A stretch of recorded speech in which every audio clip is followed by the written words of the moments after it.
তাদের স্বপ্ন ভঙ্গ করা যাবে না, তাহলে জাতি আবার সংকটের মুখে পড়বে। আমাদের প্রবাসী ভাইয়েরা যারা দেশ গঠনে ভূমিকা রাখতে চান, যারা নির্বাচনে ভোট দিতে চান, তাদের সেই ব্যবস্থা আমরা নিশ্চিত করব। দেশ গড়তে জুলাই পদযাত্রায় আমরা প্রত্যেকটা জেলায় দেখে এসেছি তরুণেরা কতখানি উচ্ছ্বাস, কতখানি উদ্দীপনা নিয়ে আমাদের সাথে যোগ দিয়েছেন। তারা ভাবছেন দেশের কথা, তারা স্বপ্ন দেখছেন দেশ পরিবর্তন হবে, তারা দেশটা পরিবর্তন করবেন। কিন্তু বারবার আমরা শুনছি এই তরুণদেরকে হেয় করা হচ্ছে, ছোট করা হচ্ছে, তরুণরা দেশ নিয়ে বোঝে না, তারা পরিবর্তন আনতে পারবে না। কিন্তু ঠাকুরগাঁয়ের লামিম যেই স্বপ্ন নিয়ে রাস্তায় নেমেছিল, সিরাজগঞ্জের জুবাইর যেই স্বপ্ন নিয়ে রাস্তায় নেমেছিল, এখন যে প্রজন্মগত রূপান্তর ঘটে গেছে, যে রাজনৈতিক সচেতনতা তৈরি হয়েছে, সেটা আমাদের লালন করতেই হবে।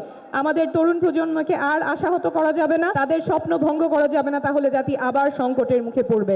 সব মশার বিরুদ্ধে সুরক্ষা দিতে এলো বসুন্ধরা এক্সট্রিম অ্যারোসল। মশার বিরুদ্ধে এক্সট্রিম সুরক্ষা। তরুণদের স্বপ্ন লালন করতেই হবে এবং তরুণদের বাংলাদেশ নতুন বাংলাদেশ হবে। আমরা এমন রাজনীতি করব যাতে করে নারীরা সক্রিয় অংশগ্রহণ করতে পারে। ভোলার সুমাইয়া যখন রাজনীতি করতে আসে, তখন তার বাবা মার চিন্তা করতে হবে না রাজনীতিতে আমার মেয়েটা নিরাপদ থাকবে কিনা। সুমাইয়া রাজনীতি করতে পারবে, দেশের জন্য সক্রিয়ভাবে রাজনীতি এবং দেশ গঠনে অংশগ্রহণ করতে পারবে। আমরা এমন রাজনীতি করব যেখানে আমাদের প্রবাসী ভাইয়েরা যারা দেশ গঠনে ভূমিকা রাখতে চান, যারা নির্বাচনে ভোট দিতে চান, তাদের সেই ব্যবস্থা আমরা নিশ্চিত করব।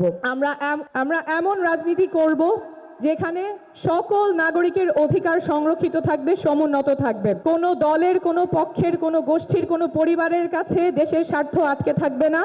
দেশ হবে সকল নাগরিকের, সেই রাজনীতি আমরা করব।